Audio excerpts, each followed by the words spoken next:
নমস্কার, আমি সুজয় বৈদ্য।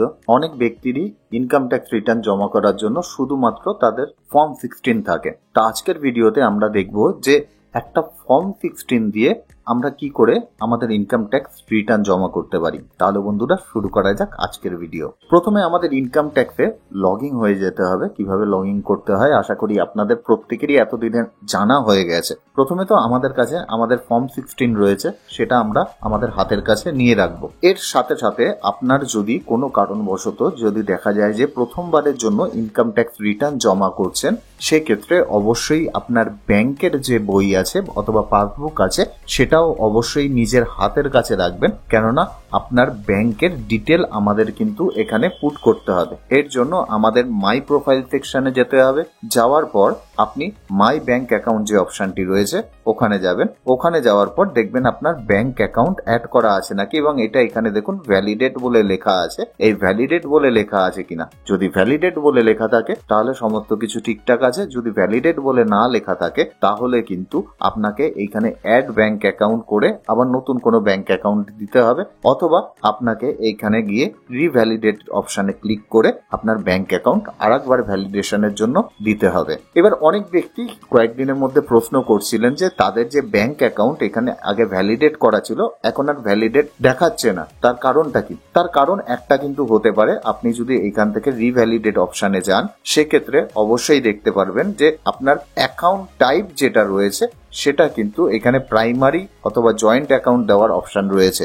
এখানে হয়তো আপনার জয়েন্ট অ্যাকাউন্ট আছে কিন্তু আপনি প্রাইমারিতে দিয়ে রেখেছেন, এই ধরনের ভুল হতে পারে। 2 নম্বর, আপনি সেভিংস অ্যাকাউন্টের জায়গায় কারেন্ট অ্যাকাউন্ট অথবা কারেন্ট অ্যাকাউন্টের জায়গায় সেভিংস অ্যাকাউন্ট দিয়ে রেখেছেন। অনেক ব্যক্তি ক্যাশ ক্রেডিট অর্থাৎ লোন অ্যাকাউন্ট রয়েছে অথবা ওভারড্রাফট অ্যাকাউন্ট রয়েছে কিন্তু সেটাকে সেভিংস অ্যাকাউন্ট হিসাবেই কনসিডার করে, সেক্ষেত্রেও কিন্তু এই ধরনের ভুল হতে পারে। অথবা আপনি যদি আপনার পিপিএফ অ্যাকাউন্ট এখানে যদি অ্যাড করে দেন সেক্ষেত্রেও এই ধরনের সমস্যা হতে পারে। পিপিএফ অ্যাকাউন্ট যদি অ্যাড করা থাকে সেক্ষেত্রে আপনি সেটা এখান থেকে ডিলিট করে দিতে পারেন। আপনার ব্যাংক অ্যাকাউন্ট যখন এখানে অ্যাড করা হয়ে গেল, এরপরে আপনি এই ফাইল নাও সেকশনে যাবেন। আপনার 25-26 যে অ্যাসেসমেন্ট ইয়ার সিলেক্ট করবেন, অনলাইন সিলেক্ট করে কন্টিনিউ করবেন। Start new filing individual select করবেন, কন্টিনিউ করবেন। এরপরে আপনার ITR 1 এখানে সিলেক্ট করবেন, profit with ITR 1, okay let get started, আবার কন্টিনিউ করবেন। ওকে, পার্সোনাল ডিটেল অবশ্যই এখানে ভরবেন। এখানে কিন্তু অনেক সময় আমি বারবার করে বলি, অনেক সময় দেখা যায় যে আপনার ইমেল আইডি নিজের দেওয়া নেই অথবা ইমেল আইডি এখন ওটা ইউজ করছেন না অথবা ফোন নাম্বার ইউজ করছেন না, সেক্ষেত্রে এখানে কিন্তু আপডেট করার প্রয়োজন আছে। এরপর অবশ্যই দেখবেন নেচার অফ এমপ্লয়মেন্ট যেটা রয়েছে সেটা যেন সঠিকভাবে ভরা হয়। এখানে যদি আপনার সেন্ট্রাল গভর্নমেন্ট পেনশনার এখানে ভরা রয়েছে, যদি সেটা হয় আপনি সেটা সিলেক্ট করবেন, অথবা প্রাইভেট এমপ্লয়ি হলে এখানে আদার্স অপশনটি আপনি সিলেক্ট করে নিতে পারেন। এরপরে নিচে চলে আসবেন, ব্যাংক অ্যাকাউন্টে দেখে নেবেন ভ্যালিডেট করা আছে নাকি, কনফার্ম করে নেবেন। এরপরে গ্রস টোটাল ইনকাম যে অপশনটি আছে সেখানে যাবেন। যাওয়ার পর এডিট অপশনে যাবেন। এডিট অপশনে যাওয়ার পর আপনার ফর্ম 16 প্রথমে কিন্তু আপনাকে খুলতে হবে। ফর্ম 16 আমাদের এখানে দেখাচ্ছে 15,92,342 টাকা রোজগার রয়েছে।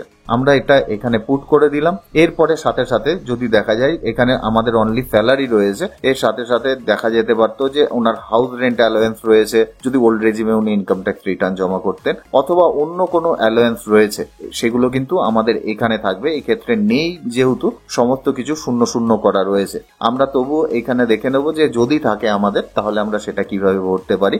এখানে আমাদের এক্সেম্পটেড অ্যালাওয়েন্স বলে একটি কলাম কিন্তু এখানে করা রয়েছে। এখানে আপনি অ্যাড অ্যানাদার করলেই কিন্তু আপনার কাছে সমস্ত অপশন পরপর করে চলে আসবে। আপনি যেই অপশনে আপনার এক্সেম্পটেড অ্যালাওয়েন্স রয়েছে সেটি সিলেক্ট করে আপনি এখানে কিন্তু আপনার অ্যামাউন্ট বসিয়ে দিতে পারেন, যেটাই আপনার অ্যামাউন্ট হবে না কেন। তা আমাদের কাছে কিছু নেই, এর জন্য আমরা এটাকে তুলে দিচ্ছি, ডিলিট করে দিলাম। এরপরে আমরা দেখব স্ট্যান্ডার্ড ডিডাকশন, সেটা কিন্তু অটোমেটিক এখানে চলে এসেছে, সেভ করে দেব।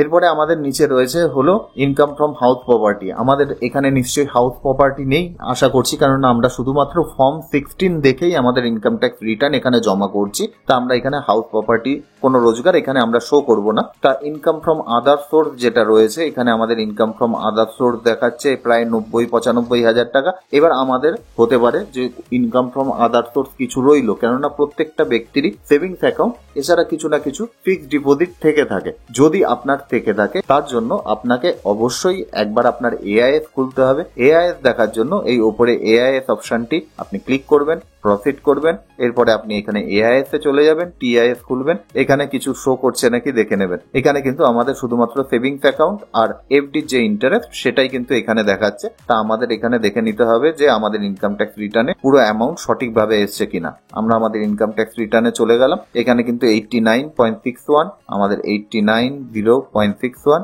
9429, এখানে 9429 সমস্ত কিছু ঠিকঠাক আছে। আমাদের কোনো এক্সাম্পটেড ইনকাম নেই, কনফার্ম করে দিলাম। কনফার্ম করে দিয়ে টোটাল ডিডাকশন কি আছে, আমাদের যদি কোনো এটিসি, এইটিডি যদি আপনি ওল্ড রেজিমে ইনকাম ট্যাক্স রিটার্ন জমা করে থাকেন তাহলে এই ধরনের কোনো ডিডাকশন থাকলে আপনি নিতে পারেন। আমাদের নিউ রেজিমে এখানে কোনো ধরনের কোনো ডিডাকশন কিন্তু নেই। তা আমরা কনফার্ম করে দিলাম। কনফার্ম করে ট্যাক্স পেড কলামে গেলাম, এখানে কিন্তু আমরা দেখতে পাচ্ছি যে আমাদের টিডিএস রয়েছে এবং টিডিএস আমাদের যেহেতু ব্যাংক ইন্টারেস্ট পাচ্ছি সুতরাং তার উপরেই আমাদের টিডিএস কেটেছে। ক্লিক করলাম, এডিট অপশনে গেলাম, গিয়ে এখানে কিন্তু আমাদের একবার আমাদের ফাইন্যান্সিয়াল ইয়ার চুজ করতে হবে, 24-25 সিলেক্ট করে নিলাম। এছাড়াও এর সাথে সাথে আরো একটা জিনিস আমাদের দেখা প্রয়োজন আছে যে 5,375 টাকা এখানে আমাদের টিডিএস দেখাচ্ছে সেটা সঠিক কিনা।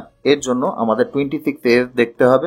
তার জন্য আমরা ই ফাইল সেকশনে যাব, গিয়ে income tax return, view form 26A, confirm চেকবক্সে ক্লিক করব, প্রসিড করব, ভিউ 26A, আমাদের 25-26 অ্যাসেসমেন্ট ইয়ার সিলেক্ট করব, করে আমরা HTML সিলেক্ট করে ভিউ করব, তাহলেই কিন্তু 5,375 এখানে শো করছে। সুতরাং আমাদের এখানে যে 5,375 এসছে পুরোপুরি সঠিক এসছে। এছাড়াও আপনি যদি চান আপনার ব্যাংক থেকে কিন্তু ফর্ম 16A আপনি কালেক্ট করতে পারেন, তাহলে আপনি আরো বেশি করে কনফার্ম হয়ে যাবেন। এরপরে এটাকে আমরা সেভ করে দেব, সেভ করে দিয়ে কনফার্ম করে দেব। কনফার্ম করে দেওয়ার পর ভেরিফাই ইওর ট্যাক্স লায়াবিলিটি আমরা যদি করি সেক্ষেত্রে আমরা দেখতে পাবো আমাদের টোটাল যে ট্যাক্সের লায়াবিলিটি আছে সেটা কিন্তু 1,81,739 টাকার রয়েছে। কনফার্ম করলাম। আপনি চাইলে ম্যানুয়ালি একবার দেখে নিতে পারেন সমস্ত যে ট্যাক্সের পরিমাণ আছে সেটা কোনো ভুল কিছু আসছে না তো।